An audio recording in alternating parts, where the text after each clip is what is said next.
Welcome back. Once again, we are live. That's right. We're live today. Let's see how long we can go for.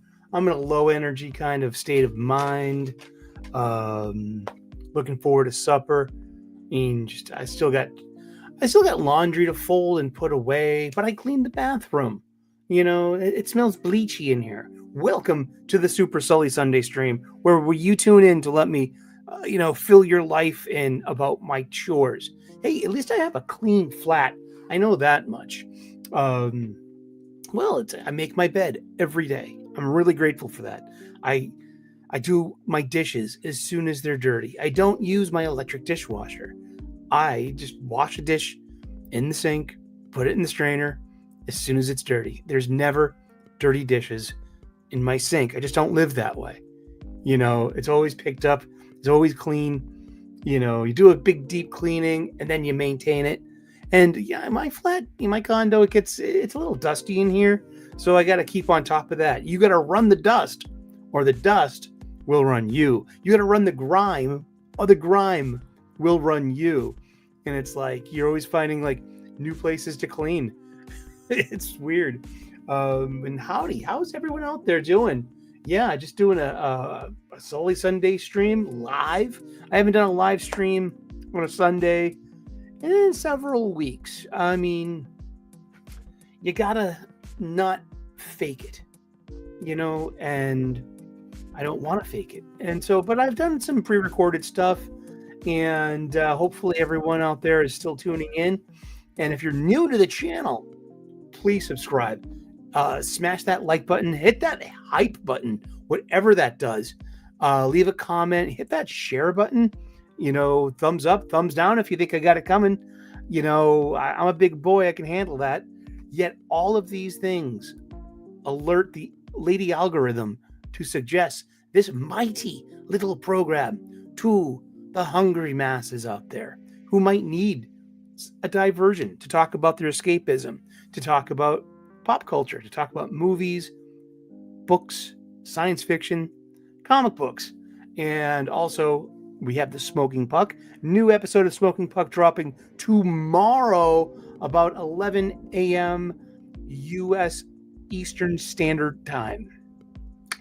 And it's an hour-long studio shot. I usually do a lot of my shows on the go from Sully One Mobile. Sully One is mobile. That's right, my mobile studio, my iPhone 17 Pro Max. I mean, it's a great camera with a really good microphone.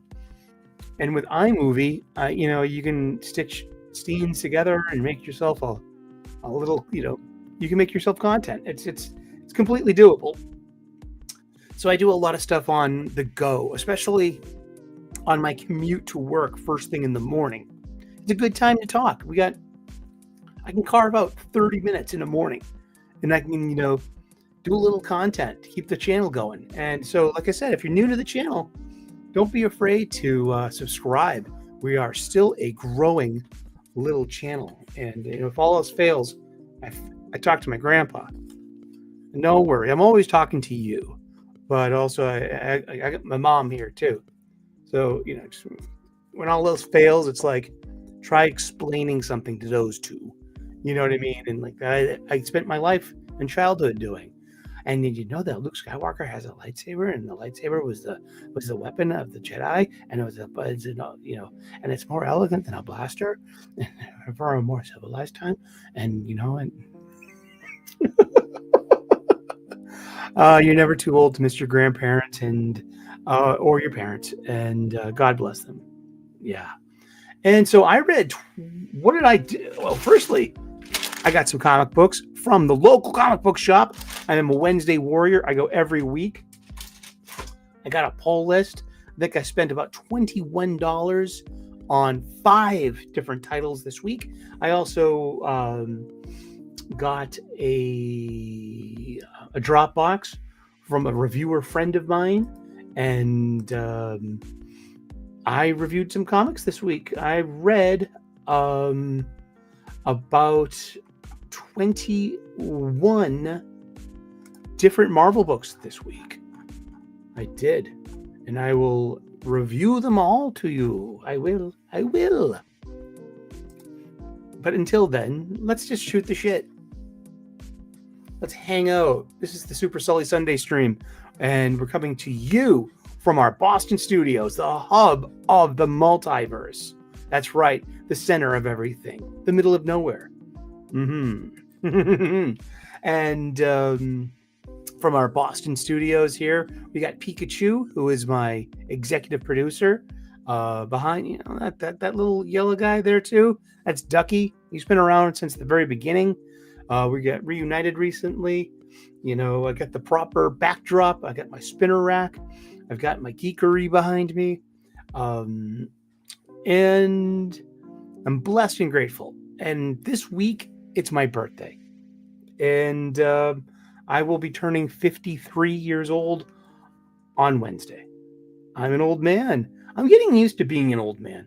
I really am. The timbre of my voice has shifted a little bit. I've had some dental work done also in the past few years. So all these little things, I've noticed how my voice has changed over the past few years. Being a YouTuber, you have to be conscious of your voice, your presentation. You literally have one shot, like on a live stream or a panel. Don't hem and haw. Don't mumble. Enunciate. Speak clearly and distinctly. I have a Boston accent.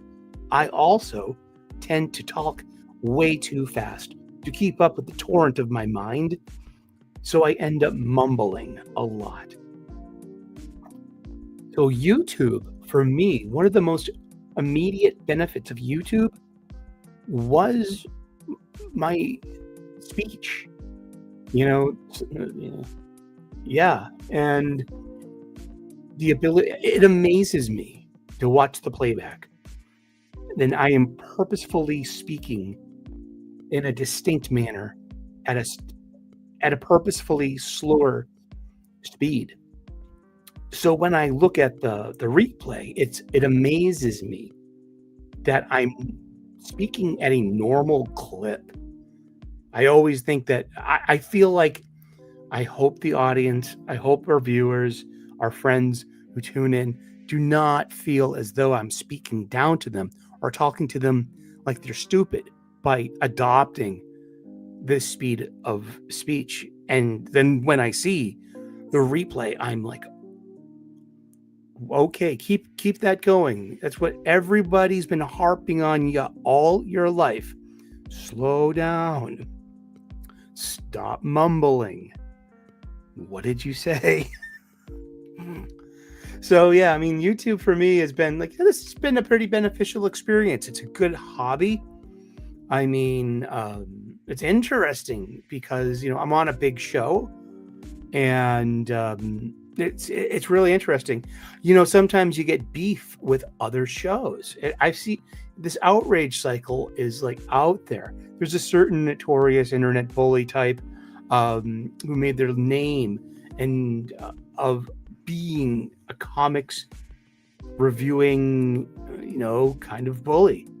And they set their sights on Wes is Thinking Critical. So, and it's interesting because it's that's my team. Those are not just my friends, but that's my. It's not my show, but I am a teammate of the Comics Aficionado show. I show up and do some if Wes needs a ringer, I'm the bench. You're like, oh boy, Doc can't make best of the worst this week. Can you jump in? And I'm like, sure, and make it happen and help Wes, contribute to his content. Wes is a great guy. He did 20 years in the Air Force. He retired, and he met a wonderful woman, and they live in the Philippines. She's Filipina, and they have 3 sons under the age of 10, and he's got a nice life, and his hobby and what he does in his retirement, is his YouTube show, his YouTube channel about comic books. And we all met on this internet superhighway together, and we're all taking this drive together. And I'm one of the people that he's picked up along the way.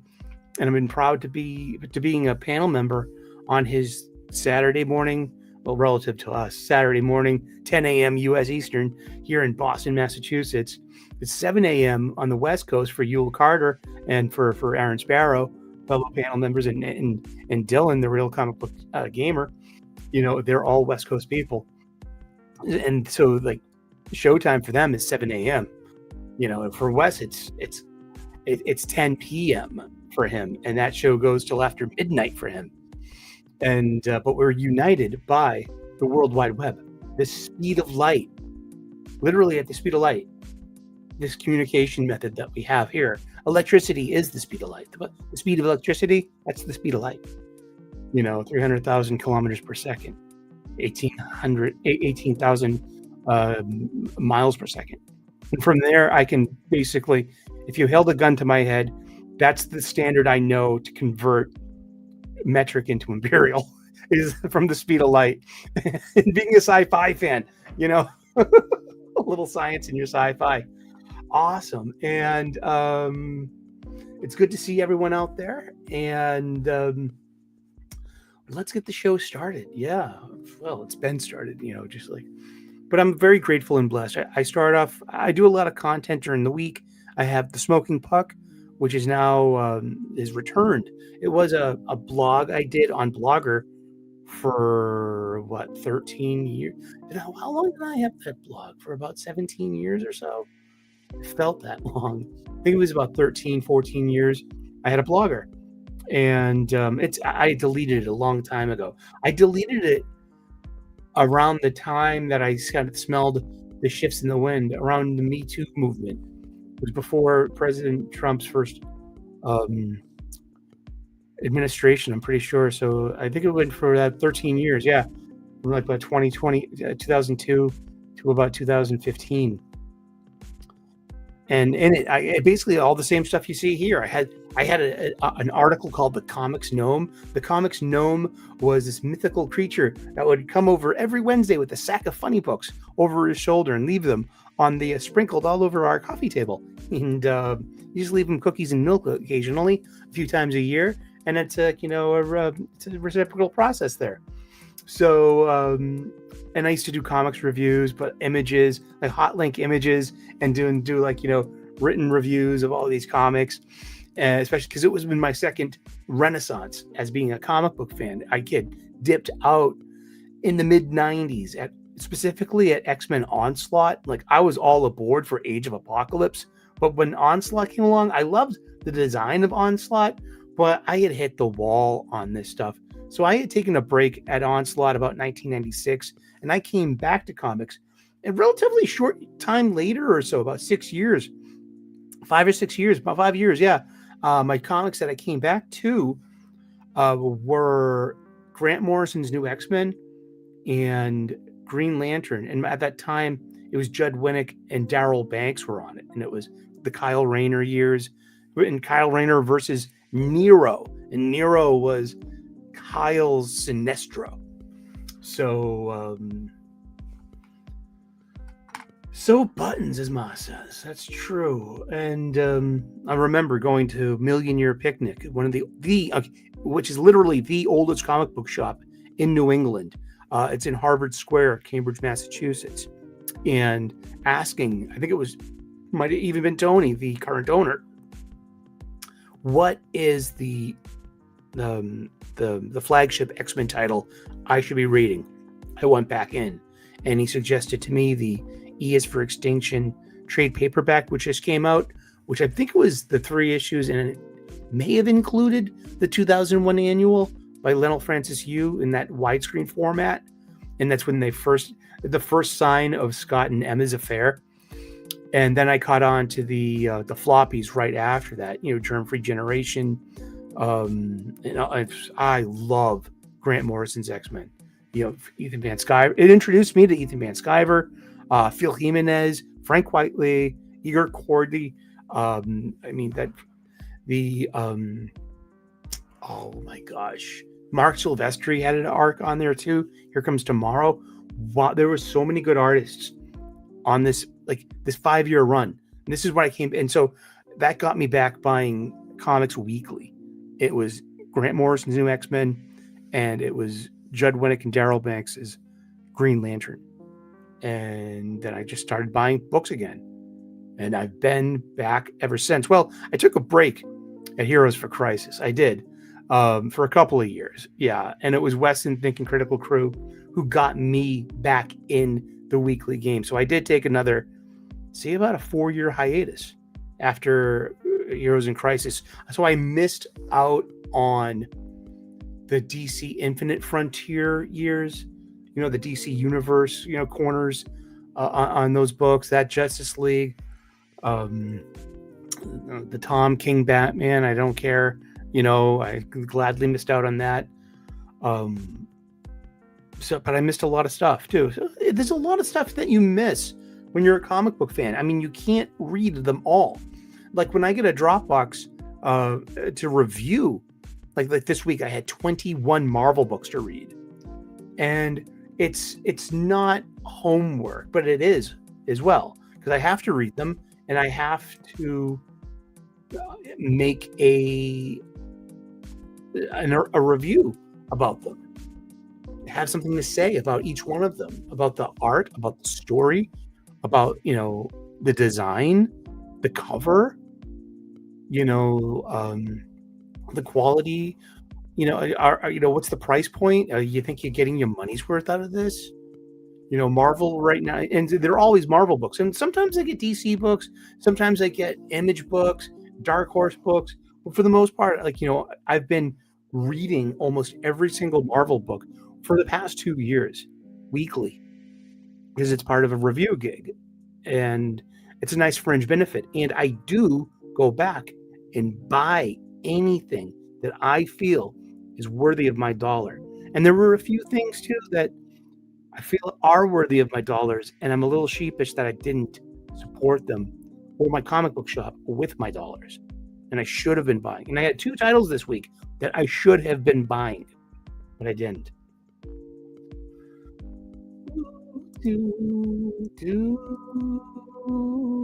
Bring it on, it is Brong. Ooh, nice. Just checking out my chats here on the Twitter X. They changed the direct messaging to X chat, and now it got a little befuddling. Now it's like it's the chick from marketing saying, "Oh, we have to just move everything around and make it ours in here." Who cares what those people think? They've been using the system forever. We're the ones in charge. We gotta pull the leash. Good dog. If you want to keep your service, you have to put up with us. Alrighty. So 21 different Marvel books this week.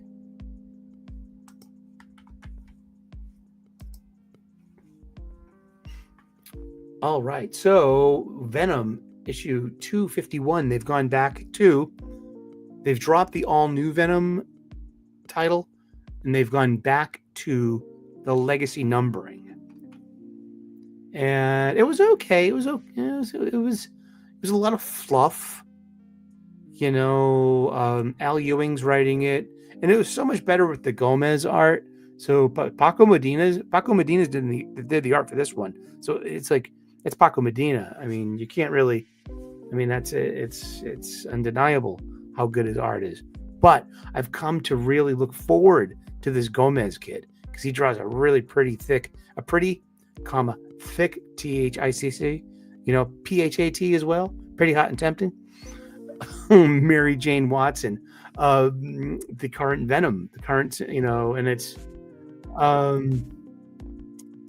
it's the little book that I've been mostly entertained with the first, I think this would be issue 12 of All New Venom, I believe.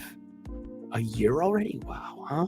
Time goes by so slowly, and time can do so much. Well,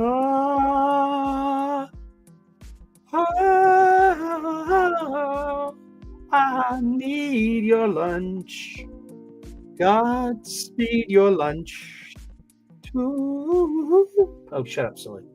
You know I'm pitch perfect. I don't want to get a copyright strike for any of that, please.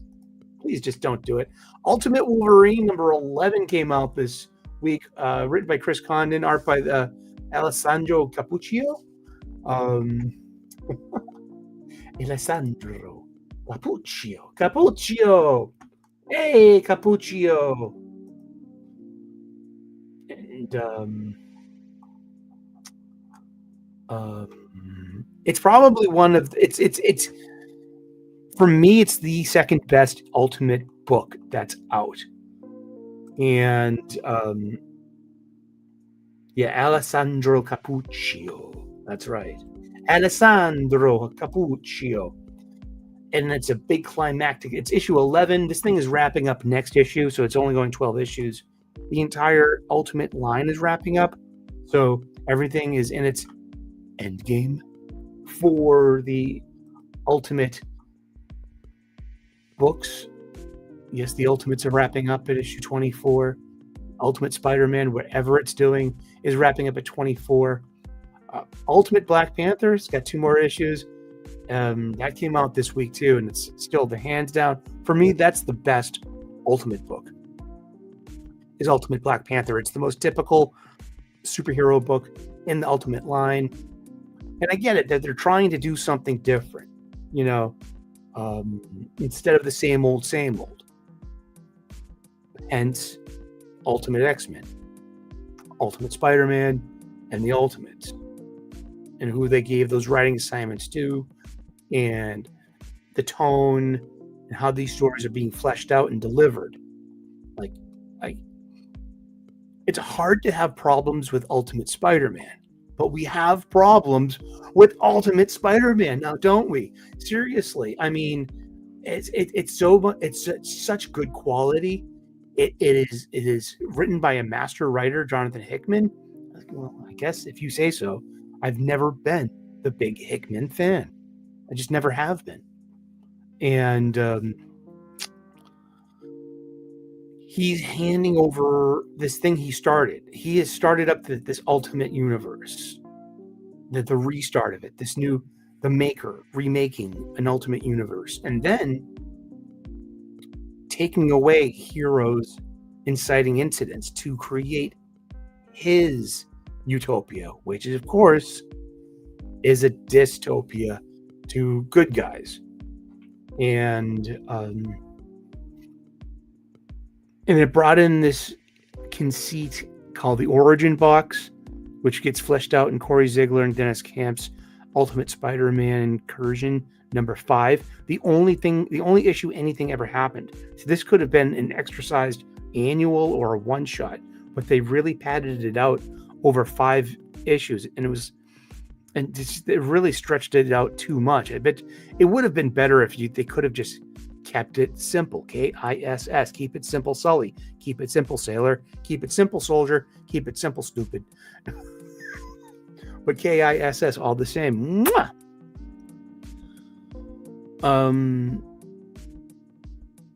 I actually even enjoyed Ultimate Spider-Man Incursion number 5 because it actually told some story.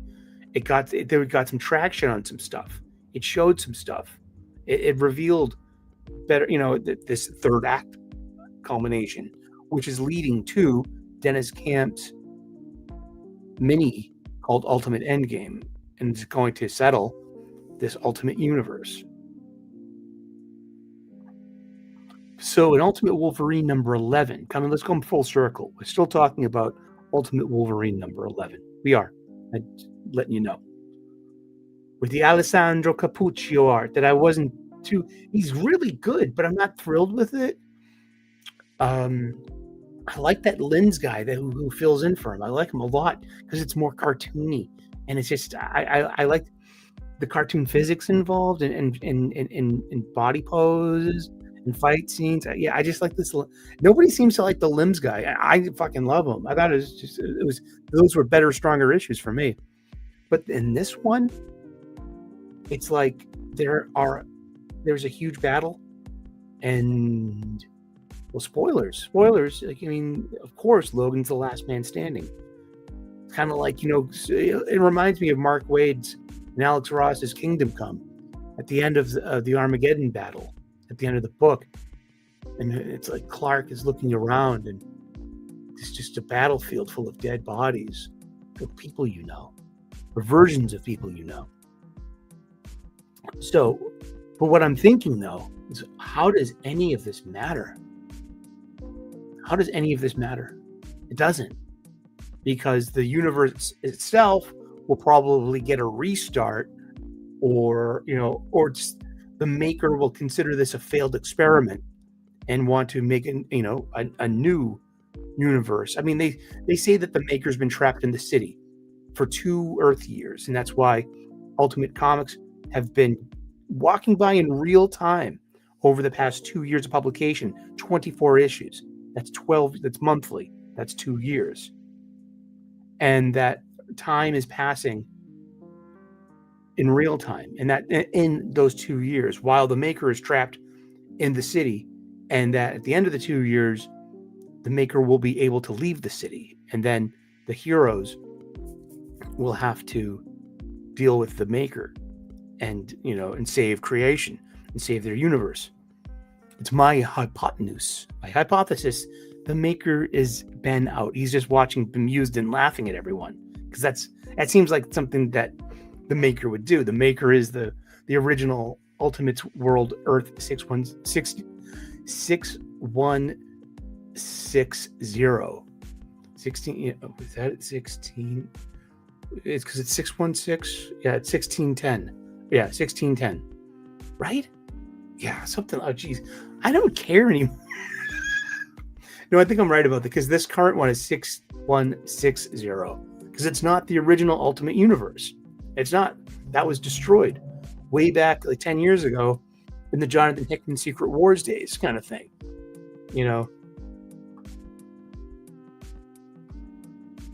It's good to see everyone out there. Seriously. We'll catch you all in the replay later. And smash that like button. If you're new to the channel, please subscribe. It'd be nice of you. But yeah, I mean, none of these Ultimate stories matter. They don't. They really don't. I mean, look at Ultimate X-Men. I missed the last issue and I don't care. I had 21 issues of Misandry. No positive men. And then in this thing that's not an X-Men title. Now, Ultimate Wolverine, that's the closest you're going to get to having a real Ultimate X-Men title. That's the one you're looking for. The thing called Ultimate X-Men by Peach Momoko, it's a shoujo manga. A shoujo means girl in Japanese. Shonen manga, boys manga. Dragon Ball. Stuff like that. But I digress. I really do. And it's just, I don't think that anything matters in the DC in the Ultimate Universe. Now, with that said, Ultimate Black Panther number 22 is a good superhero comic book.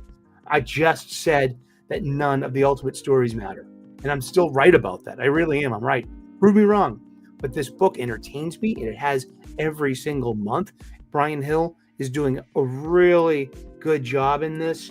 Every issue has superhero action, intrigue, moves the story forward, is entertaining. The art's usually really, really decent. And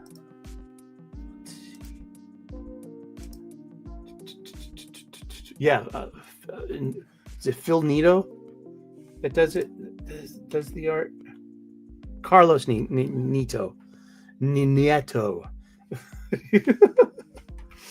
But the art's really good. I mean, it's a really good. It's the best superhero story. It's one of the best superhero books that Marvel has going on right now.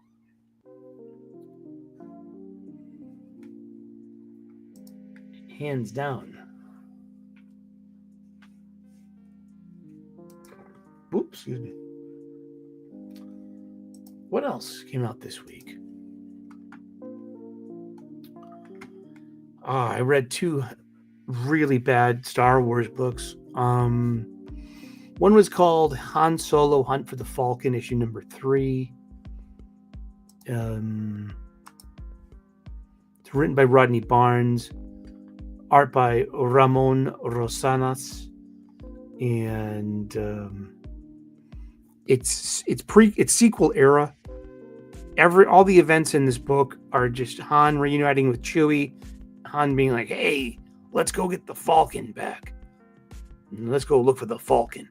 And everything in these 5 issues are just to lead up to that one scene in The Force Awakens. Chewie, we're home.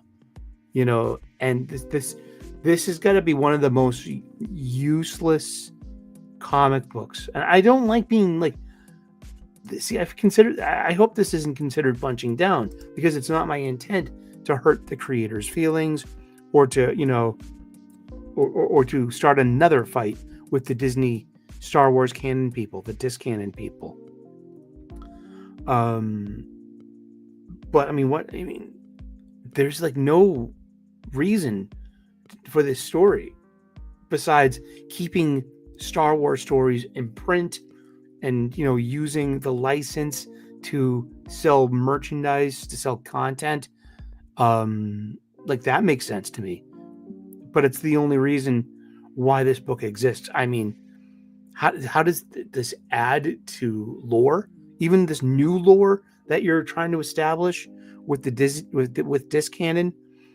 I mean, because all of these things are supposed to fit all the comic books, all the novels, all the video game storylines, everything post 2012, and Disney and Lucas Story Group. This is everything supposed to be playing by the same rules of the old canon, of the extended universe of Legends. That everything fits and everything matters and everything has to be kept in order. And it doesn't. Yeah. I mean, George Lucas was allowed to contradict the EU because out of fiat. So he was the creator. The maker. Another tragically terrible Star Wars book was this week's Star Wars number 7. And that's written by Kevin Scott. And we had art this month by Pete Woods, who's a real upgrade over Phil Noto. And I love Phil Noto's work. No, it's Alex Segura. Alex Segura is the writer, but Pete Woods is the artist. But Phil Noto drew the first 6 issues, and he's still doing the covers. And I like, Noto's got his strengths. I usually love his art. He's got that, like, he's good at making posters. He's got that Drew Struzan thing going. He's good at photorealism and good at, and good at drawing pretty people and actors. But when it comes to actual action scenes, like either a space flight or even a lightsaber blaster duel, I mean, everything looks so flat.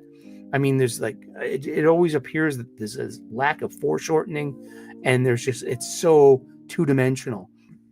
And I just never, even some of his X-Men stuff back in the Fall of the House of X and like killing all Orcus people, he was with Jerry Duggan over on X-Men.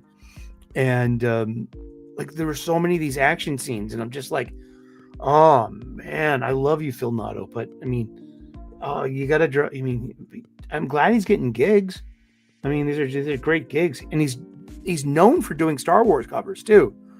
I mean, but I just like, I've never been sold on his action scenes. I've never been really satisfied. And this also goes like way back. I've noticed this. Like, there's this Image 12-issue miniseries. It was called The Infinite Horizon, and it was a modern retelling of Homer's The Odyssey. And it was Jerry Duggan wrote it, and Phil Noto did the art.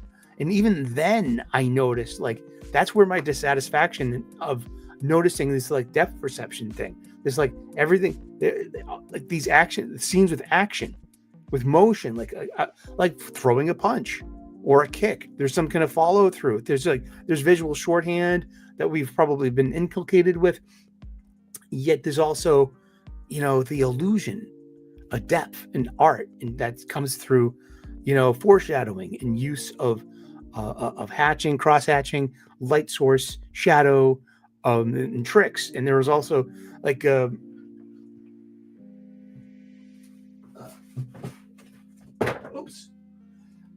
like in this book here, one of the best books. Hey, how's it going, James? Good to see you, bud. Thanks for tuning in today. Awesome. Yep, I decided to up and do a live stream just because. But Andrew, everyone can also watch it on the replay, and there you can pause things and go take care of your bodily business. But this is one of the best books. If you don't own it, make it part of your collection. This is like, it was made in the 1970s when I was a kid. I had it back then, and it's about art, and it's about drawing, teaching you how to draw. If you're a kid, why don't you try drawing a comic book? But there's like, okay, this is what I'm talking about. All right, body position and follow through and the simulated punch. It's the best position, is that crouch follow through. Not bad. The weakest look is like when they're like not expressing the power. It's like the buildup is really good too. The initial, like, you're about to swing, not bad, but the full follow through. So it's like there's just like, this is a great book. This really is. You need to get your own. How to draw Marvel comics. How to draw comics the Marvel way. It's always in reach. It's with the Understanding Comics by Scott McCloud. And I need to reread that. It's been a while. It's good to reread that every once in a while. It's 12 issues in a trade paperback that tells the story of art and of comics and of the medium, the genre, and about the potential of sequential art. I got into an interesting thing with Grok today about one of the comic books you're going to see in my stack. I got the movie poster variant cover, and it's of a horror movie, and I knew that it wasn't like, it said it was one thing. It said it was Maniac from 1980, and I was like, I don't think so. But then on the show yesterday on West is Thinking Critical, I showed it, and Aaron Sparrow was like, "Oh, that's Henry, Portrait of a Serial Killer." And I'm like, "Yes, that's from 1986." And so I was like, there was actually Gemini, I think, the Google one. It was like, "You were wrong here," and it was like, "Don't you know about?" It's like, "Don't you know about the dark humor involved in that meme with the poisonous mushroom?" And it's 2 panels, and it's like, hey AI, is this a mushroom okay to eat? And the AI is like, "Oh yeah, everything's fine." And then the next panel is the tombstone with the AI apologizing, that same boilerplate apology that it always does. "Oh, it's my bad," kind of thing. And so whatever passes as humor for an AI, was trying to bust the AI's balls by doing that. Blah blah blah. Yeah, but also story-wise, Star Wars #7 was pretty boring, and these are the tales that are set after Return of the Jedi. These tales can only lead to the sequel trilogy, and that is the corner that Star Wars has painted itself into. They don't see it like that, because that's the direction, that's the land they've staked in. They put their flag in that, and that's what they have to do. They spent way too much money on it to turn back now. And sooner or later, the older fans will, eventually start, meeting their natural ends. And that's that. I mean, I think that's the long game. That's the long game plan. Seriously, sooner or later, the older fans, nature will take care of that.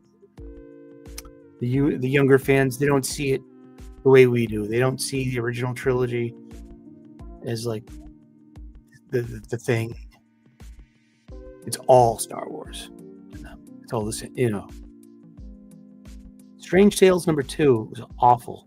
One of these postmodern academic feminist books. All the theories are in there. All the critical theories are evident in the checklist, the box checking for this magazine. Enough said, as Stan the Man said. Enough said. Spider-Girl number 6 by Torrin Grönbeck was awful. Because it went 6 issues, that means we're getting 4 more of these, and I'm gonna have to read them every time it's given to me. Because I read everything that's given to me. That's just part of it. The part of it, I'm grateful and blessed that a reviewer have given me free new comic books to read. It's up to me to read them and to earn the next round of them by reporting on them. You think if I didn't make with reviews that I'd be getting review copies? No, it doesn't work like that. I'm part of a legitimate review culture. Spider-Girl number 6, because it was bad, but it's basically chicks talking to each other for the first 12 pages. It's like family, like moms, and like the Spider-Girl had to move out to Hawaii to keep out of trouble from being in the big city. Because Spider-Girl is like, her power set is like she can remember, like, she could touch you and absorb your power set, but she apparently got stuck with Bailey Briggs, the Spider Boy's power set out of some kind of freak accident. So now she's Spider-Girl.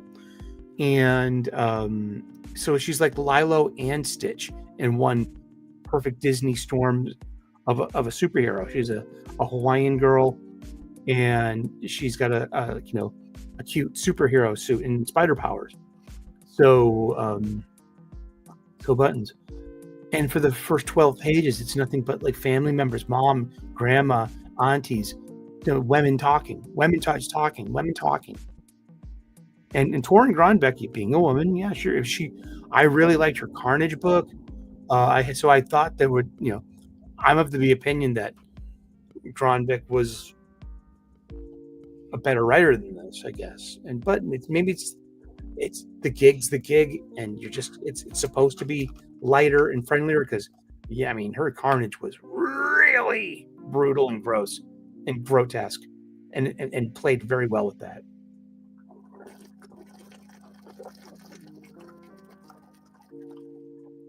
I'm gonna wet my whistle. Well, legitimate. Hello, brother. Legitimate? My criticisms? I guess so. I have to go. Do I have to go to the Critics Academy? Do I have to be part of like the New Mutants of Critics? And I have to earn my code name. Hello, Merely the Pawn. That's the true power of Spider Boy right there. Yeah. But just like nothing happens for the first 12 pages out of 24 pages or so. And it's like, are you kidding me? This is a superhero comic book. There's got to be legitimately, I know women writing, women need to write, women are going to be given the gigs. Women are going to be given half of the gigs. That's it. There is no choice anymore. And this is not anti-feminist. This is just addressing. I'm looking at the fucking scoreboard. All right. The game's rigged. We're going to bitch about the score. Seriously, there were very few of these writers that should be writing superhero stories like this to try to sell to superhero fans. This is about hiring the right people, making the proper spectrum of product and content, because everyone deserves a book. Thank goodness there are a few good comics coming out of Marvel. They really are. Like this one. I got this one. I've been getting it. And it's Spider-Man Wolverine number 7. And it was great. It was fun. It was full of action. It's full of delicious Kari Andrew art. And Mark Guggenheim, he dropped serious, solid character moments for Logan and Peter. And I'm so happy with this book. And I'm kind of forgiving of like when there's been 2 issues with fill-in art, because I'm just being selfish. I'm being bitchy and I'm being selfish because all I want is Kari Andrews art on every issue of this. Kari Andrews is an amazing superhero. This is where Marvel has its strong suit. If they can afford to pay the artist like Kari Andrews, because he defines cartooning, body, form, pose, kinetic motion, like everything I was, ranking on Phil Notto about. I mean, Kari Andrews is like the opposite. Just such beautiful art. I love, you can smoke a bowl and just get like, into like those pages of like just these fight scenes and just impossible motion. You will be like astounded. This is comics, man. This is the power of comic books. Unleash your imagination. Get into it, man. Yes, Yule Carter. I hope you're having a good day at work, brother. Hope you're selling lots of funny books. Fresh funny books. I did smoke a brother. I just put my one hitter away. Oh, here. This is my paraphernalia bag, and I dug it out. There's a friend of mine that I'm hanging out with. They wanted to go down the street to the cannabis dispensary and get some flour, and I'm very picky about my flour. It has to be sativa, and it has to be the lowest dosage of THC. And so the lowest one that they had of these pre-rolls was sativa at 23% THC. And it was still too much for me. I go under 20% because it's like, I like being high, not stoned. That's why it's sativa. And I don't want to crush on being a panic. I mean, the first 30 minutes, I'm like, ooh. After that, I mellowed out into a nice stone, but it's like, it's not worth it. I literally took a pair of scissors to all of those pre-rolls and gave it a watery grave because I would smoke it. But check this out, man. This is half of my life old. This is my dugout. This is a moment between me and you stoners out there unite. This is a real dugout. Look how loved and used this thing is. And in it has a little spring that hides your bat. And inside of the bat is like, when it was new, it was painted white in that beige color to look like a cigarette. And it has a little recessed filter, a chamber in there where you would put your flour in this like, stash box. You would then take your one hitter, you would fill it full of the flour, and then you would ignite it with a lighter over here on this end, inhale through that end, and then when you're done, tap it out. See how many how many times I tapped it out over here, or on the side? This is a beloved artifact. This is like a Sully holy artifact. And so I was smoking weed a bit the past couple of weekends, and I just can't do it. I have to put the smoke away. I do. Look, dude, I got my old glass piece. I've had this for 2 days. This thing's 20 years old. Like, it's glass. I know. My grinder. It's, there's no key. There's no keef down low either. That went a long time ago. But yeah, is there anything in the grinder? No, there's nothing in the grinder. Yeah, I mean, my mom passed away from lung cancer on July 31st, 2024. It also spread to her liver too, and it was like turbo cancer. Like, it was really scary. She was gone really quickly. But with the lung cancer and everything, like, I love smoking weed. I love the smell of it, the taste of it, the social aspect of it, passing a joint around your friends, or passing the glass piece around, puff, puff, pass, fucking up the rotation, that kind of stuff. I mean, yeah. But with my mom passing of lung cancer, I mean, I'm pretty, I don't want to smoke anymore. Yeah, I stopped smoking cigarettes 20 years ago. I was a pack-a-day smoker for 13 years. And I quit smoking cold turkey one day. So I haven't smoked cigarettes in 20 years. So yet smoking weed, that's like a different thing, man. And I just love the smell of it and the taste of it and the whole thing of it, the preparation. But I just can't in good faith smoke anymore. So I mean, that's why we have gummies. Yes, THC. cannabis gummies. So I'm very so I got a gummy now. I'm a gummy person now. Yeah, nights and weekends only. I'm like the dad in Knocked Up. You seen Knocked Up? Let's talk more about comic books. Yeah, so Spider-Girl number 6. Yeah.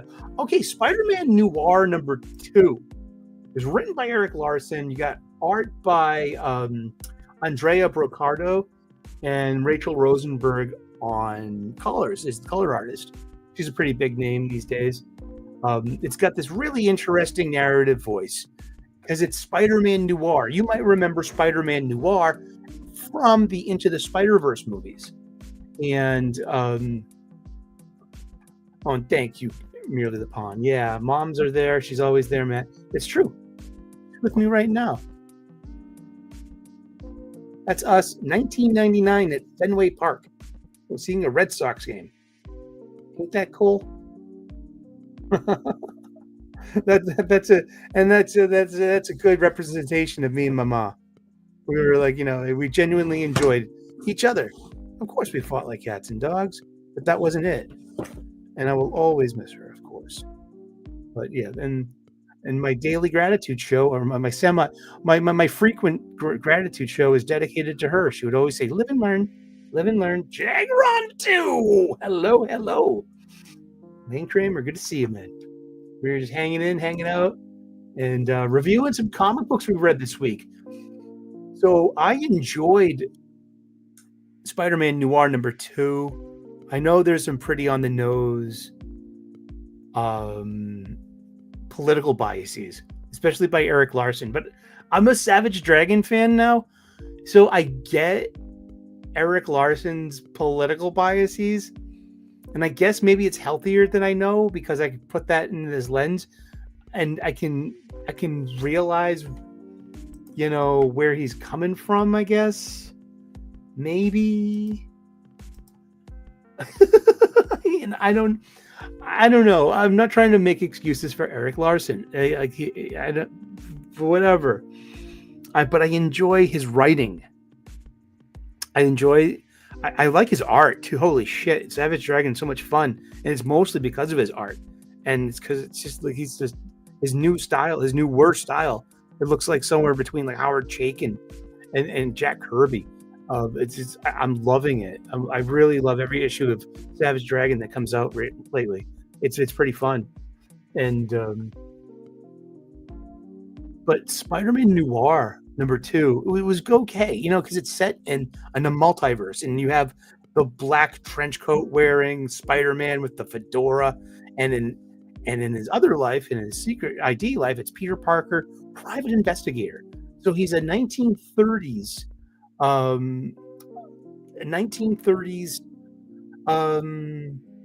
style private eye, a gumshoe like Dashiell Hammett, like the old 1930s movies and books and comics too.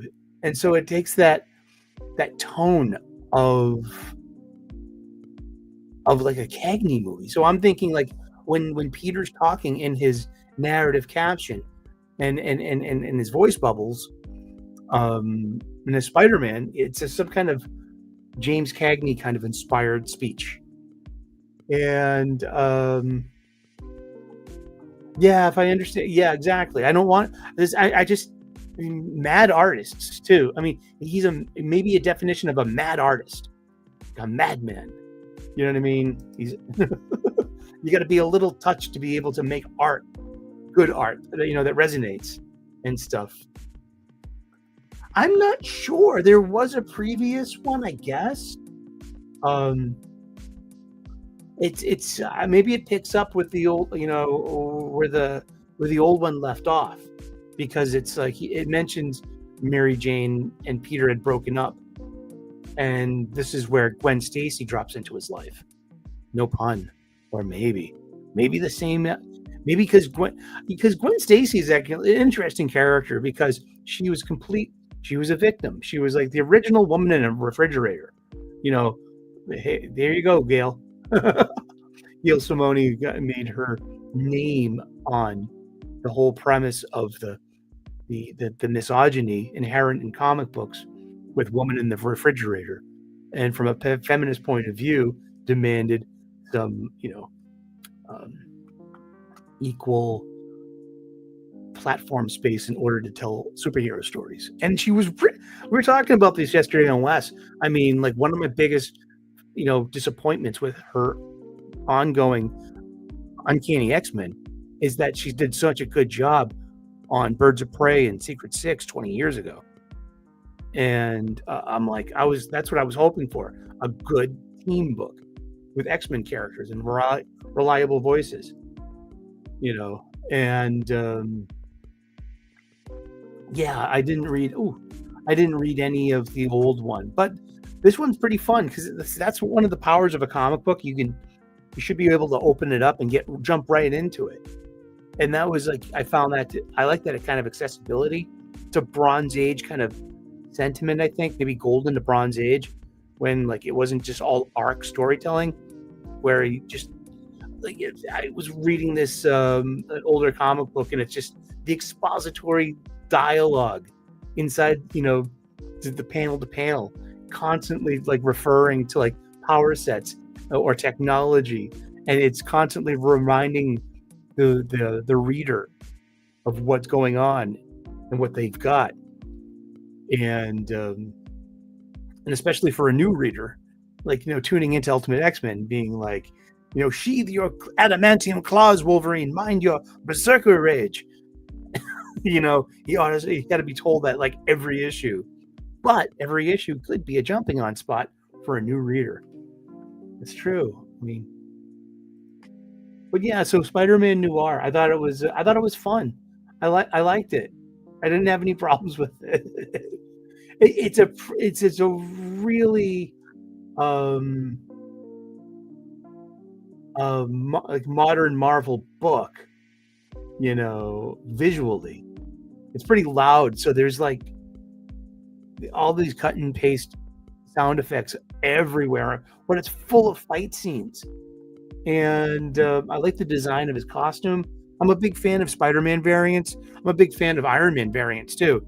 But Spider-Man variants too float my boat. I've always been a big fan of that. And but yeah, I enjoyed it. Yeah, because Peter's a private investigator in this, so he's got to use his smarts in a different way, maybe in a more Batman kind of way, because he's a detective. He needs to suss things out, deduce things, and use his intellect, not for making science or technology, which will probably end up happening anyway, because that is a Peter Parker attribute. A lot. Hey, maybe the whole similarities between Peter Parker and Bruce Wayne, and it's like what was extreme elite wealth and status, but they have the same, they're mostly cut from the same kind of same jib. You know what I mean? Cut from the same jib. Did I mix a metaphor? I could have. Pikachu, you are writing this stuff down and I am reading it. That's all we can do here. One page at a time. One book after another. But yeah, I got that James Cagney kind of feel out of this book, and I really enjoyed it. So Spider-Man 94 number 3 sucked. I'm sorry. I can't believe I fell for the action figure variant cover for issue 1 because it's the black costume stuff and it looks so cool, and so I bought it. But it's so bad I don't even want to put it on my spinner rack to show it off because it's such a bad book. Fast forward 2 issues later, I'm so completely right by not wanting to touch this book again. And it's a canon continuation of the Fox Kids TV show Spider-Man the Animated Series, aka Spider-Man 94. And it's because it's getting the X-Men treatment, the X-Men, the X-Men 97. That's the new cartoon. That's the official It's an official continuation of the old Fox show. I didn't touch that. I really didn't. I watched the shit out of it when I was younger. Barely watched the end of it because the animation style really changed for the last season of X-Men the Animated Series. And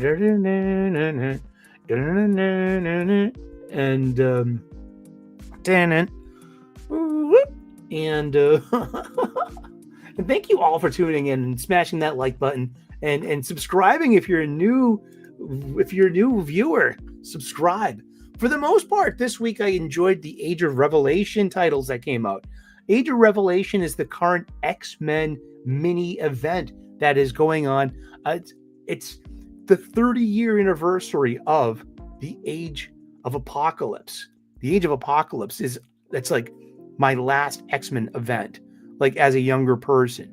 And I'm an X-Men reader since I was 8 years old.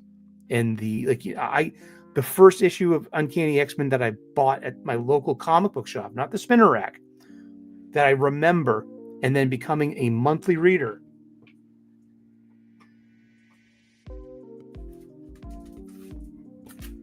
is X-Men 170 right here. This Paul Smith drew this. Chris Claremont wrote it. Letters by Tom Orzechowski. And this is where Storm has to fight Calypso in the sewers of Manhattan for leadership of the Morlocks, and where Storm kills Calypso in this wonderful 6-panel. Oh shit, we're gonna look at a funny book. We're getting some art. I love art. Oh look, video game ad. Man, but this is just such a there it is. This is iconic to me. I fell in love with Storm. Storm is my favorite X-Men. Storm is leader of the X-Men because Scott split. This is after Jeannie dies. And Scotty's had enough. And then on the way, the B story is Scotty meets Madeline Pryor at the same time. But Storm has got. This is like, so I bought from issue 170 till about Fall of the X-Men. And in hindsight, let me tell you, it's perfectly clear. I mean, I fell off at Fall of the Mutants, but I basically fell off when Annie Nocenti stopped editing the book. My wheelhouse and heyday were the Louise Simonson years and the Annie Nocenti years, being the editor of those books. And I don't know, it was a tonal thing. X-Men bored me. I would have stuck with it because I was definitely still buying comic books then. I was buying a lot more Batman, but I came to I backed away from X-Men titles. I did until Extinction Agenda in 1990. Seriously. And that's when I came back to X-Men up until Age of Apocalypse. So I got two distinct X-Men eras. Now I have a bald spot in there, so I miss the Siege Perilous, and those are really, I think those are really interesting books. I mean, I missed a lot of good stuff, and I missed a lot of bad stuff too. Oh man, Extinction Agenda, that also introduced me to Jim Lee in 1990. Yeah, the Press Gang, those mecha, it had this anime sensibility to it because I was already into anime. And manga. I mean, Viz had done Area 88 reprints, Xenon, My the Psychic Girl, Crying Freeman on Dark Horse. I grew up on Space Battleship Yamato, aka Star Blazers. I grew up on Robotech, aka Super Dimensional Fortress Macross. I grew up on Battle of the Planets, aka Gatchaman. So I'm like, Maxi Bombed the Force, as Jar Jar Binks would say. And Lane asks, so did I read Hush 2 Part 5? I just read it. It's such a weird book. I really feel DC should have made it just a self-contained Black Label book. That's a great idea. And no, I didn't read it. I've been kind of, skipping out on a lot of DC stuff. It's got to be like You know what? At least I'm reading the DC books I'm buying, and that would be this week's Aquaman, Green Lantern. I recently just took Green Lantern Corps off my pull list. I mean, I'm in it for Jeremy Adams. I can always go back and buy it if it's if Hampton Morgan is doing a good job. You never know. It's I don't have infinite space or funds. I mean, I got to be picky on what I buy. I can't buy everything. I can read a lot of things, and I should be recompensing the stuff that I like financially. I really should.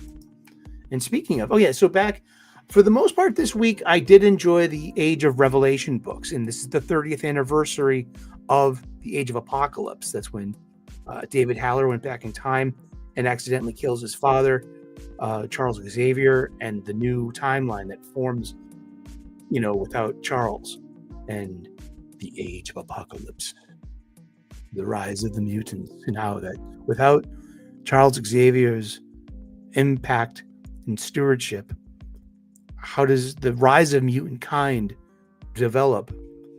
And this is how it does in that timeline. The Age of Revelation is a little different. Now, I got to tell you, I love Doug Ramsey, Cypher.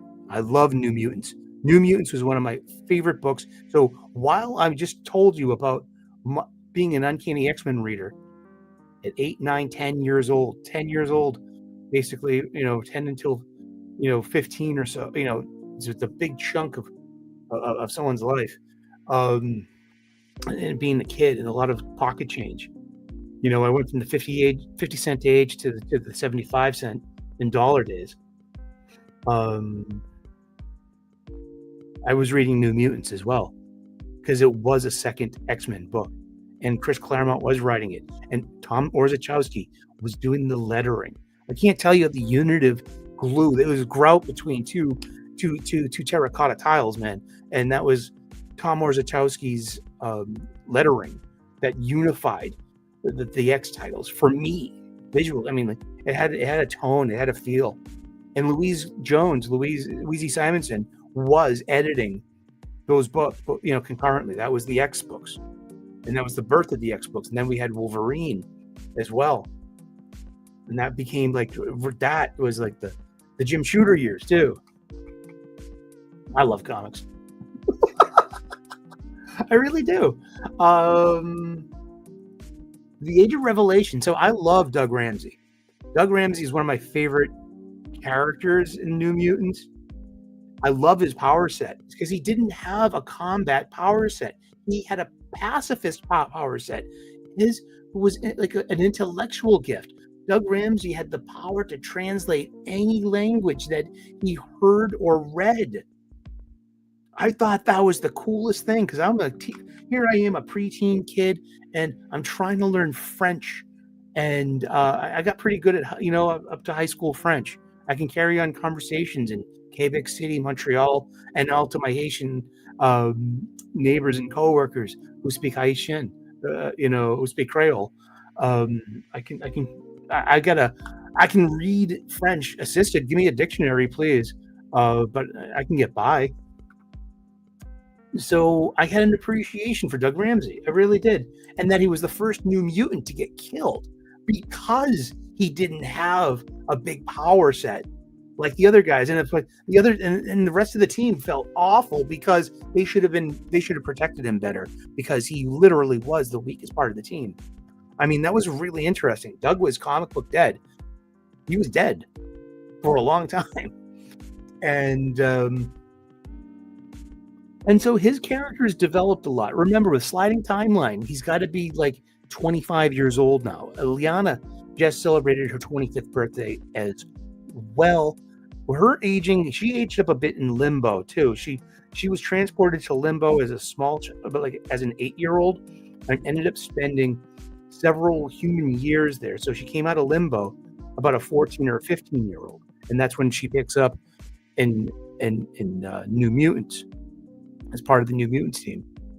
And but it's with Marvel sliding timeline, about 10 years has passed, and I believe canonically she celebrated her 25th birthday in her recent miniseries. And so Cypher, Doug Ramsey, he's alive again. He was a major part of Charles's inner circle during the Krakoa years, because he could talk to Krakoa. He could talk to Arakko. Doug played a huge role behind the scenes, during Hoxpox, in the Krakoa era. It was interesting. It was actually the use of his character. That was, one of my favorite parts of that. It's a decidedly decisive era of X-Men stories. So now, coming to the From the Ashes era, Apocalypse he had the Heir of Apocalypse, Heir, H-E-I-R, Heir, the who will inherit his mantle and power and station the direction of mutant kind on Earth, while he has to live on Mars, on Arakko. Doug Ramsey ended up winning that, and he became Revelation. That's his new code name, and that he resembles Apocalypse the way that Orion resembles Darkseid. If that's something. Hey, Ronnie Strike, how you doing? Good to see you. Thanks for showing up. Thanks for coming by. If you're new to the show, think about subscribing. We got lots of different content. We have a good time. We're just hanging. This is the Super Sully Sunday stream. We're just hanging out, talking about comic books today. Tomorrow, 11 a.m., we have an hour-long studio shot smoking puck for the week. We talk about hockey. We're talking about gratitude during the week as well, spirituality. And we also talk about cooking a lot, too. I'm a professional chef. So we get a potpourri of different stuff here at the Reverend Sully Network, here at the Eric O'Sullivan channel. Thank you so much. The Age of Revelation books that I read this week were okay. And because tonally, they're a lot like 90s X-Men books. They're just adventure, costumes, impossible situations, not a lot of talking over dinners, and not a lot of, struggling to find your identity and fit in. I've been finding in all three major X-Men books, the Jed MacKay Adjectiveless, Gail Simone's Uncanny, and Eve Ewing's Exceptional. The three, ships, the ships of the line, that one could say, the Nina, the Pinta, and the Santa Maria. There goes the Mariner, there goes the ship of the line. Sorry. Little Iron Man. Oh boy, okay, but the Age of Revelation, I haven't been tuned into all of them because there are 19 different books. But the entire X line has been suspended while they put out these books. So just like 30 years ago in the Age of Apocalypse, they did that thing. They did Amazing X-Men, Astonishing X-Men, Factor X. They did all of these new titles, new number ones, set in the new timeline. It was a great idea, man, and it was a really good publishing, a publishing stunt. It really did. It got my money. I was in on that, man. I was in my early 20s, and still, probably right before I got my first real serious girlfriend of my adult life. The one I moved out of the projects and moved in with. And that's when I moved out of my mom's place. So buttons. But yeah, the Age of Apocalypse, man, that was some good stuff. I really, really liked that. And so the Age of Revelation is its spiritual sequel. It is set 10 years in the future, in this alternate future. These days, it's about Nikita Zadorov, Charlie McAvoy, David Pasternak, Jeremy Swayman, and Jonas Kufasaro. Maybe some Mason Laurie involved too. And we have Morgan Geeky, Fraser Minton. We have an interesting team. Really interesting. What is the expectation, and what are we getting? And I just want good hockey. I'm getting it too. Really. Let's see. The Age of Revelation. What did I write down here? Oh, okay. But tonally, they got an old school X-Men vibe. I'm kind of liking them. This book called Sinister Six, which is like X-Force meets X Factor. You got Havoc and Domino and just a team of good guys and bad guys, and it's Mr. Sinister's squad who's running his own operation outside of what Revelation has got going on in his dominion. So it's a new map of the United States, new territories, new lines, and then there was Iron Frost, which is kind of like it's Emma Frost looking for Tony for help. Emma needs to stay in her diamond form in order to live. And she's going to Tony for help. But Tony's been mutated by the X virus thing that Revelation released on the world. Yeah, it's X stuff. But it's fun. It works. Then there was Rogue Storm, which is about Rogue and Storm, written by the Storm writer, who's been doing a really interesting job on Storm's ongoing title, and that's coming back too after the end of this hiatus. So yeah, a couple of the Age of Apocalypse, the Age of Revelation books, and let's see. Red Hulk number 10 is the high point of the One World Under Doom event, in my humble opinion. Ben Percy went 10 for 10.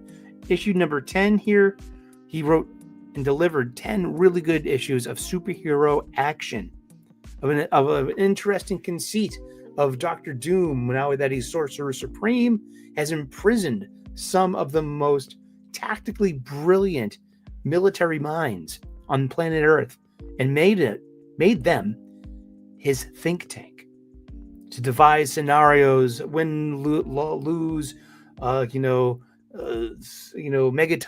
megadeaths.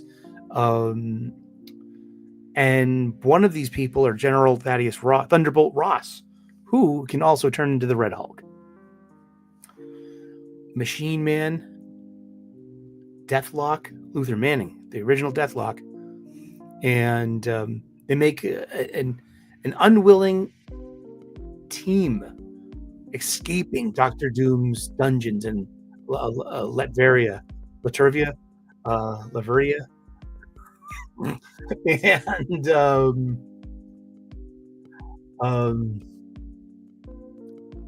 and coming together along the way and coming back to get revenge and save the day. And it's really interesting. I hope Ben Percy gets another title out of this, like Red Hulk, Machine Man, and Deathlock, like in some kind of like team with the girl warrior, the warrior woman that they came up with. So it's kind of like a Fantastic Four in a way. It really is. But of military espionage. And it totally works. And Ben Percy did a really good job. And for 10 consistent issues as well. I was really pleased with that. That was really, I was really pleasing to see, one of these creators be successful, and do it. 3 acts. You opened, you middled, you closed it, you landed it. It's fun. It stayed fun. It did the job. I should have been buying this. I should have been spending $3.99 a month on this. I should have paid $40 altogether for this run. Should have. Maybe even a little more. Maybe I deserve to get some cardboard, variant covers. But whatever, this was a really good book. I can always go back and get it if I really wanted to. And that's the good thing about comics. Maybe I'll find it in the dollar bins in the future. Seriously. A lot of these things, like, going to conventions is the most sobering thing for looking at your own comic book collection. Like, are you going to make what you spent on this? What's your ROI on this? Your return on investment out of your comic book collection? Are you gonna? No, you're not. You're gonna look at those dollar bins next time you're at a convention. Go dollar bin diving. I love it. That's one of my favorite things to do, is to give an old funny book a second life, especially a cheaper one that I can read and I don't have to worry about its pristine quality. But seriously, all of these books that you're spending $4.99 on monthly, they're going to end up in a dollar bin somewhere in space-time further up the line. Unless you hermetically seal them the moment you get them. that you don't get to enjoy them. You don't get to read them, which I think is impossibly stupid, because they're meant to be enjoyed. They're meant to be read, and they're meant to be like to have their purpose fulfilled. Oh boy. Woo! Holy shit! Where's the Tylenol? It's almost time for Christmas Vacation. I love that movie. The Predator Badlands one shot was not my cup of tea. It did have great art, good action scenes. I mean, if you're into this movie, I mean, you might be into this book. I only really like 2 Predator movies, the first one and Predator 2, which is great. Danny Glover, Gary Busey, Marita Conchita Alonso, Bill Paxton, Ruben Blades. It's a really interesting movie. It really, it's not that, it's pretty good. Let's see, New Avengers number 6 by Sam Humphries. I had more fun than I thought. And the whole who is the Black Widow, the B-story mystery angle, that's simple and it's kind of cliche, but it's an interesting superhero story. And I think that the Ton Lima's art in this is great. Lots of battle scenes, lots of fight scenes, lots of imaginative like mashups. Like the big bad is a clone reject called the Killuminati. They are clones and mashups of different members of the Illuminati with a power set that's up there almost with the originals. So there's a Mr. Fantastic variant, a Black Bolt variant, a Tony Stark, Namor, and a Doctor Strange. And they're all goofy, gruesome, grotesque spins, evil, broken mirrors. And it's interesting. Yeah. So that was me saying a lot of good shit about New Avengers 6. And I haven't even gotten to the love scenes between Bucky and Natasha. Bucky and Natasha find an excuse to go run off behind the bushes with each other and as much as they can, like every issue. And I applaud that. It's good to see James Bucky Barnes getting laid, having fun. You know what I mean? Him and Natasha have a very long history. But is that really Natasha? Exactly. We've introduced the conceit of clones already. Bucky's got some kind of some idea, based on some intel, or was that really intel, or was that just fed to him?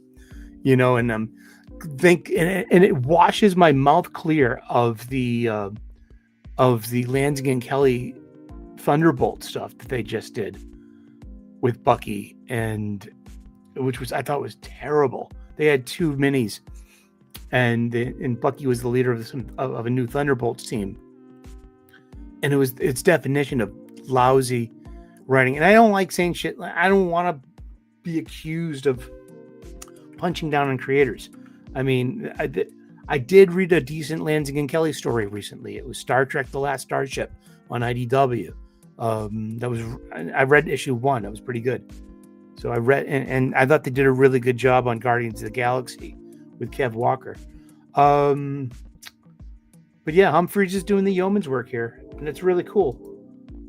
Let's see. Marvel Knights: The World to Come number 4 by Joe Quesada and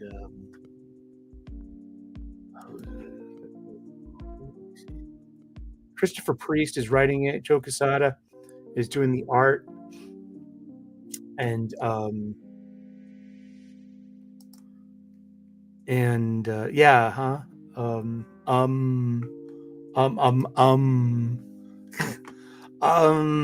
it's not my cup of tea. I hope you're liking it. If you like it, that's a bit, yeah. Fantastic Four number 5 by Ryan North, and wonderful art by Humberto Ramos. And this title, I mean, I don't know. Ryan North on Fantastic Four, he does some really good stuff here and there, but overall, there's more misses than hits, in my humble opinion. It's just another comic book of women talking. Just women talking. It's a superhero comic book, you know. And I just can't. There was some action. Felicia Hardy, the black cat, shows up and needs help from Sue Storm Richards, and hilarity ensues, of course. Hijinks, stuff, well-drawn stuff, because, geez, it's Humberto Ramos. I love the way he draws Felicia. I love the way he draws Sue. But it was so boring. It was wheel spinning. And, I mean, it was fluff. I mean, you're going to pay $5 for that? Did it cost $5? Let's see. Let's look that up.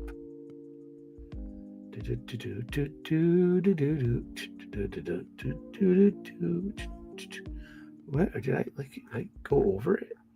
Oh, there it is. Fantastic. No, it's $3.99. Yeah, would you pay $4 for this? You know.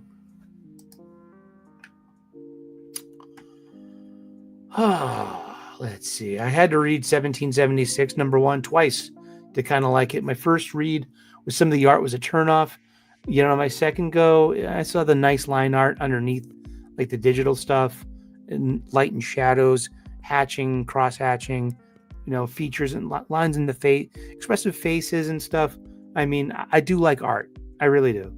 But it asks a lot of the reader because nothing really happens in the first 12 pages.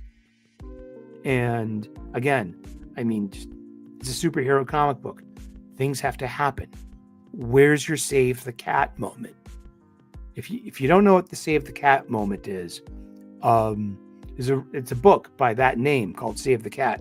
It's about screenwriting. It's about storytelling, and it's a good read. I love reading stuff about how the art is done, about act structure, and about you know Freytig's pyramid kind of thing, rising, falling action, Act 2 nadir, denouement, closure, the real good stuff. I love storytelling. And Save the Cat is a really interesting book, and it means it's something small that your hero does, and the beginning as almost as an inciting incident in Act 1, where they prove and show to it's show don't tell, where they show to the viewer, the audience, their morals and merits, and now you want to root for this person because they have a good side. They took time and put themselves maybe in a little bit of peril, but they saved the cat. Hey, you saved the cat. Oh, wow.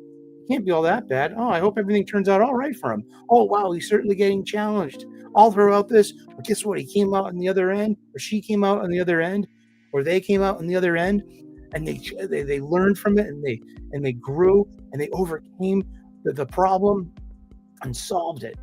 And it started all the way at the beginning because I found them likable because they saved the cat. Yeah, I mean, and people just like that story. It's the data proves that just people want conventional storytelling where like it could be fictional, where like, you're in a world where somebody saves the cat. Aw. Awesome. How many more do we got? Only a couple more books that we I got Amazing Spider-Man #2, Torn #2. It's okay. It's one of these retcon things. It could be like issue. Maybe they should go back to the point system. If you remember, Marvel used to do something for the point system. You could slip in a new story in between two previous issues. Like this could be like issue 16.1, and you could call it Torn, yeah, something like that, or issue 37.2. And it's meant a certain time of their lives where it's like the four of them hanging out. They're in their college years. It's Harry and Pete and MJ and Gwenny, and they're all hanging out. It's before Gwen gets killed, but they're all kind of like maybe like good thing they're not doing it now, because they might just make them a polycule, but they're not a polycule. They're just like Peter. They got explained to me yesterday on Thinking Critical that they gave me the better allegory or allusion to what was going on at that time in the early Amazing Spider-Man, that you got to look at Peter Parker like he's Archie from the Archie books, and that Gwen and MJ are Betty and Veronica. And so it's not really a love triangle, but it's more of like there is a push-pull, an ebb and flow in between the two of them. Which one will he choose? Which one will he choose? I didn't know that. That was a good way to put it. And also Eddie Brock Carnage number 10 out of 10. It ends Charles Soule's mini here. These things usually go 5 issues or 10 issues. 5 issues seems to be the new standard for the trade paperback. Heck, you got to save 22 pages of story and art for every trade paperback. You got to save those pages for the writers, for the line art, for the color artist, for the letterer, and you got to save it for the printer. And you got to charge the same amount that you did 3 years ago when it was, the standard was a 6 issue, trade paperback or so. Prove me wrong on that one. Yes. Let me know if I'm in error. But yeah, Eddie Brock Carnage number 10, it lands the plane. No pun if you knew what happened in issues 1 and 2. And it has one of these endings like a few weeks later. And it shows you the ending, a nice little kind of like cliffhanger ending. But it lands the plane. Jesus Saez comes back, and who did the majority of the art throughout the series. A few pickup issues by Juan Ramirez, who I know from Mark Miller's Nightclub on Dark Horse Comics, and the Jesus Saez art is just amazing. It really is, and it's such a gruesome, grotesque, gory book. It's a horror book, and it puts Eddie Brock as the new host of Carnage. How do they get there? It all spins out of Venom War, from if you remember that event.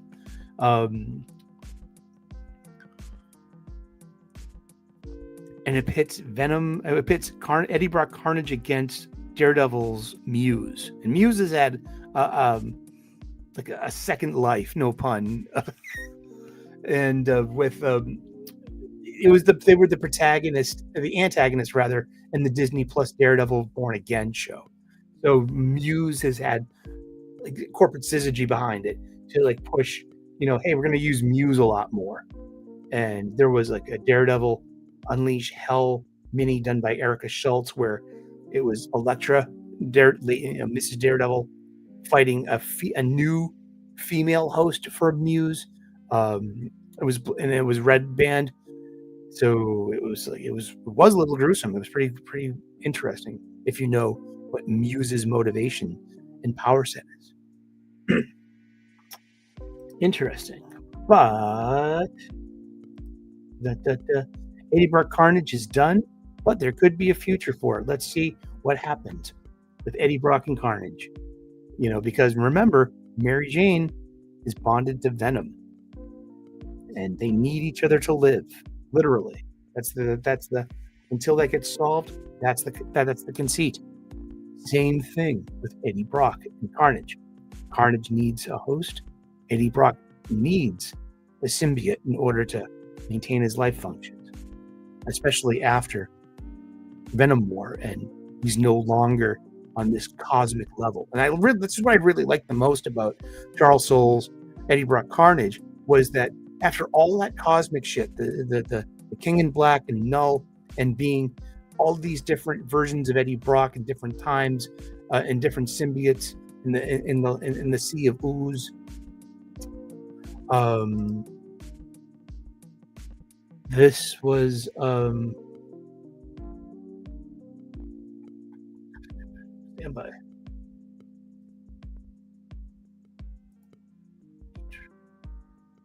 Where's my thing? Oh, cool. Thank you so much.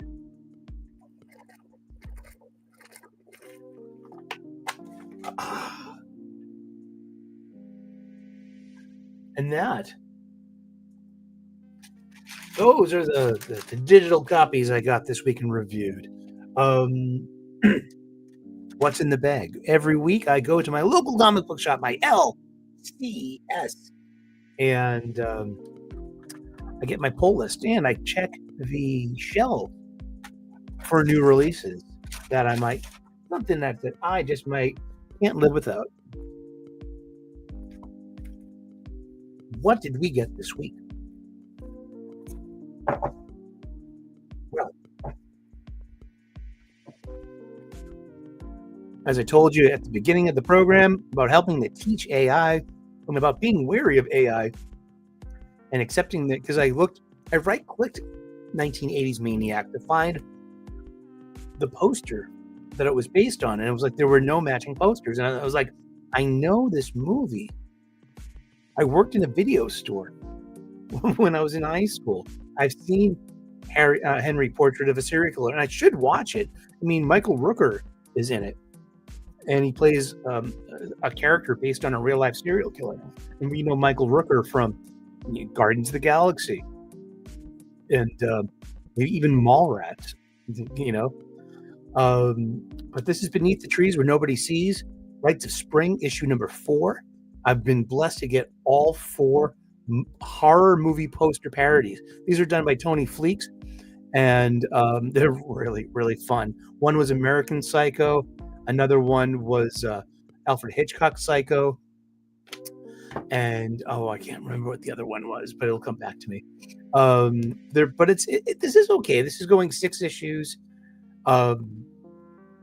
It's kind of obvious what's going to happen, and it does read like a trade paperback that's just split into a serial and being sold to us on a serial format. This was $4.99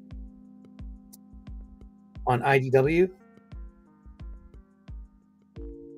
and I love the movie. I love movie poster mock-ups, parodies, and I love action figure blister pack. For those are 2 big winners for me when it comes to variant covers. This is the B cover, I believe. You can always tell from the UPC numbers. Yeah, so this is 004. That means this is issue 4. Number 2 means the second cover, that 4th digit, and that 5th digit, the last digit, means the printing. So it's the first printing. Covered by Tony Fleeks. Ain't that cool? But yeah, so it's got this. This is Beneath the Trees Where Nobody Sees, the sequel to this fabulous Animal Land, where things look like Richard Scarry children's books, but it's actually a story about a serial killer and something out of Dexter, like Showtime's Dexter. The last person you would think of being a serial killer they're kind of likable. They have a very dark side, and it's but it's a really good book. It really is. So we also have Aquaman by Jeremy Adams, and Tim's is not on this one. We got Malavia. It's a DCKO and tie-in, but it's written by Jeremy Adams. It's a lot of action. And I don't know, it's Aquaman. And it's fun. And it's Jeremy Adams. I'm a big fan of Jeremy Adams, so I support his stuff. We previously talked about it. It's Spider-Man Wolverine number 7, written by Mark Guggenheim, with art by Kari Andrews. The art in this is amazing. Look at this double page spread. Look at that. Look at those eyes on Spider-Man. Look at that pose on the enemy. It's a mashup of Spider-Man and Wolverine. And he's coming after Spider-Man and Wolverine. You know?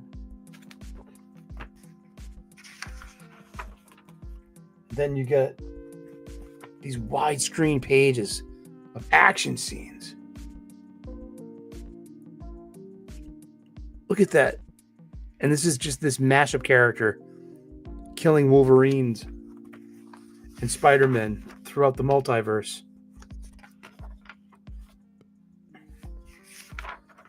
Just love the way Kari Andrews draws a Spider-Man.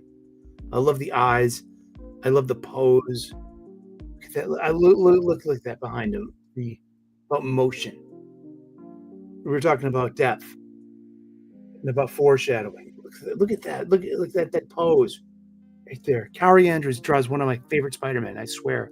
Kari Andrews, Humberto Ramos, John Romita Jr. I mean, I got to make a definitive list. I could do that. That sounds like good homework. My definitive list, my top 5 Spider-Man. I'm not going to do it right now. I'm just like, I have to really think about it and have one. I should write that down. Pikachu, write this down on the show notes, please. Top 5 Spider-Man artists. It's on the Pikachu. Thank you for writing the short show notes.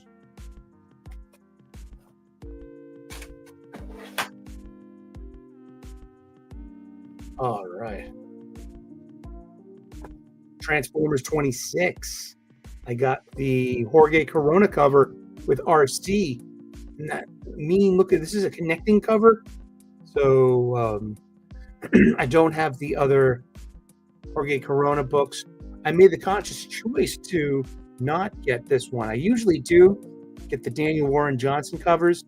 And this is featuring Carly and Shredhead. Shredhead is a new Transformer and a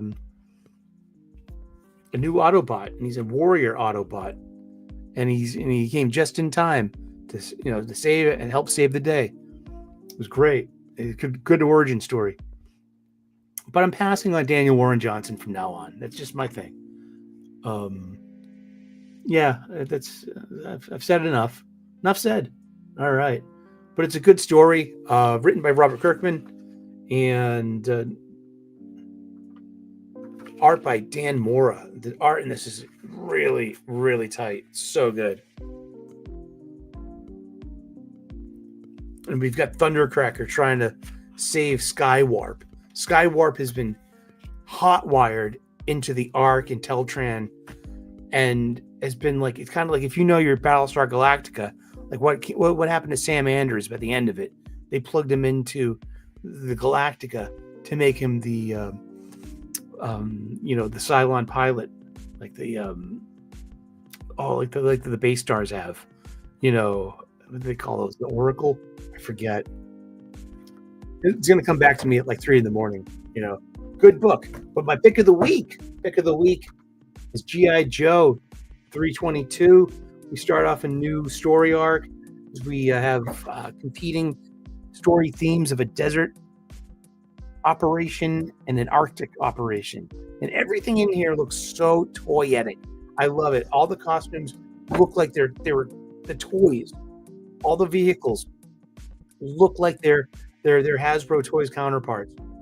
And I love the old Larry Hama use of dialogue. He uses military jargon, abbreviations, acronyms for situations and for departments and for vehicles and firearms. And then the next person, will either explained in a narrative box with an asterisk, which happens a lot, or the next character speaking defines it and says it out loud, which is that expository language used in dialogue to inform the reader. And it's just that's a Bronze Age sensibility that I feel that is kind of like missing in comics today because of the arc format, that you're always writing for the trade paperback. You're always concentrated on the arc. Well, something like G.I. Joe, A Real American Hero, it's got several plot threads. So they're one is rising, one is falling and completing, and it's just, Larry Hamm is doing. He's doing really good work right now, and I'm very, very happy with A Real American Hero. Well, yeah, I mean, I'm not into political violence. Well, not in America.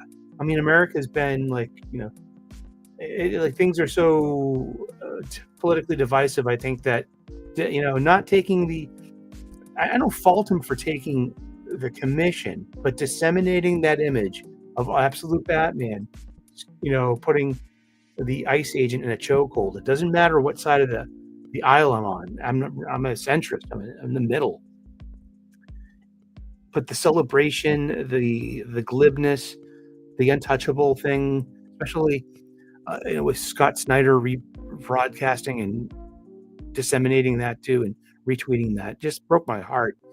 It's like, okay, well, wow, political violence, yay, great, you guys, yeah. Well, that's about it. We're going for an hour and 45 minutes, and it's time for me to cook my supper. It really is. It's supper time. I'm having steak tonight and broccoli. So enjoy your time. Please like and subscribe if you haven't subscribed already. If you're new to the channel, we're taking new subscribers. Talk to the assistant to the district manager. He can get you 50% off of free with this limited time offer just this week. Well, thank you so much, everyone out there, for Enzo, and for Mirror the Pawn. Thank you so much for showing up. I mean, I don't think I've seen you before. Ronnie Strike, have I seen you before too? I'm like, we got new faces out there. Well, while you're here, smash that like button, that hype button, and subscribe. I would love to earn your subscription. Good to see you, Lane Kramer. Oh, Yule Carter, my brother. Awesome. Good to see you, man. And anyone else out here that hung out with us for a little while. And James, good to see you too, brother. All righty. Well, thank you everyone that showed up for the live stream today. I'm hanging out with friends more and more every weekend. My birthday's this weekend, so I'm not sure how often how many live streams I'll do on this channel until the new year. I will continue to be live on Wes's Thinking Critical, 10 a.m. U.S. Eastern Daylight Savings, either Daylight Savings Time or Standard Time. It's 10 a.m. U.S. Eastern, and I will be there. If y'all have me, I'll be there. Talking comic books, and thank you so very much. You the man. Thank you so very much. Oh, you could be anyone you want to be, but here in the internet, we don't really know. Well, until we ask. But you have a great day. God bless. Namaste. Good luck. And we will see you in those funny pages. All right. Ciao. Bye-bye. Woo!